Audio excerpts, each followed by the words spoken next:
Of all the entrepreneurs you've interviewed, do they tell you who they lean to? Are they leaning towards Kamala? Are they leaning towards Trump? Did they give you any tips? Our most recent YouTube video is I asked 4 millionaires in Austin, Texas. Texas. Which is the most liberal city in Texas. You're from Texas. It leans like 60 to 40 liberal. All 4 of the millionaires said that they're voting for Trump. And one of them in particular said, I don't like to get political, but he did say that I don't want Kamala for the same reason I don't want Hillary. I don't think that she's fit for office.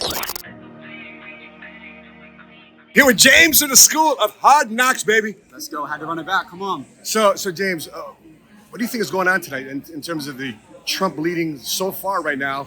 We need to get to 270, 275 there to make it comfortable. Like everybody's been saying, it comes down to Pennsylvania. I'm optimistic about it. I've been seeing all day the rural votes up, urban votes down.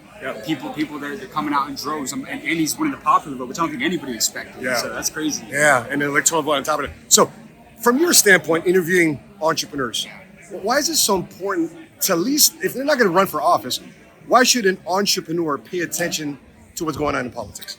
Because a lot of it has, effects on them. At the end of the day, your businesses, you got to think about like 66% of jobs in this country are created from small businesses. So whether you're the entrepreneur, you're working in that small business, like this is for everybody. Even if you're working with a business, I think that at the end of the day is it's all going to impact you somewhat on a micro level, a macro level, but then also over time. You look at like all the wasteful government spending, at some point that's going to have to be paid back, especially by our generation. Somebody's going to have to pay that back. The government keeps printing money, but at the end of the day, it's going to have to be, somebody's going to have to pay back, and it's going to end up on us. It's like, how do we grow the economy? Well, let's lower taxes, let's have businesses grow, let's have revenues grow. It's going to in turn make more money. That's why it's like thinking from that capitalist perspective, it's extremely important to people to get involved and understand the person who's going to change the course of the economy for years to come, and ultimately how business owners can benefit. And I just think that, and think about regulations. I think there was a study or poll that came out that said like the more regulated states, the harder it affects people's businesses. So,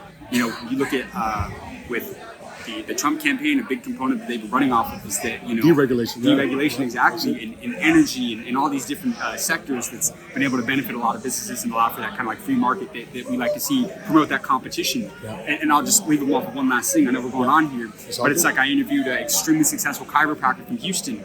We talk about look at what the ACA did to healthcare. It went from 20 different big insurance companies down to 5, to where what that did was it completely killed competition. Exactly. So what does that do? Prices go up because people can charge more, and that destroyed healthcare. So, and that's coming from, again, the most successful business people. Like, they're not just making this up. It's like now you have the top 5 Fortune 100 insurance company people that are making $100 million a year. And two of the there's a bunch of Medicare and supplement insurance guys that are here. 2 of the 3 insurance companies they represent don't even pay commissions anymore, because of the regulatory environment they're in. So where I'm from in Illinois, tonight they're voting on a millionaire tax. So if you make $1 million in Illinois, so I'm in Texas now, but if you make $1 million in Illinois, you have to pay another 3% of your income tax to the state of Illinois if that passes tonight.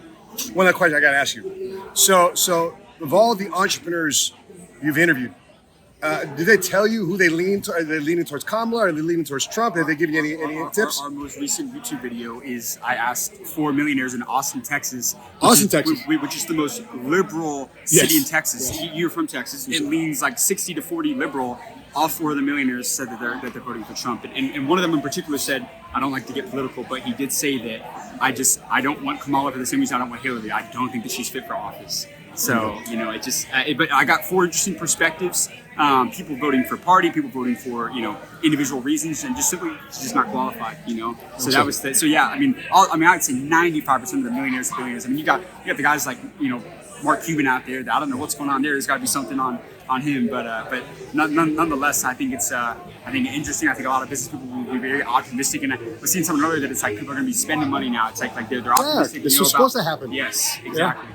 James is a very popular guy. He's getting stopped every 5 seconds.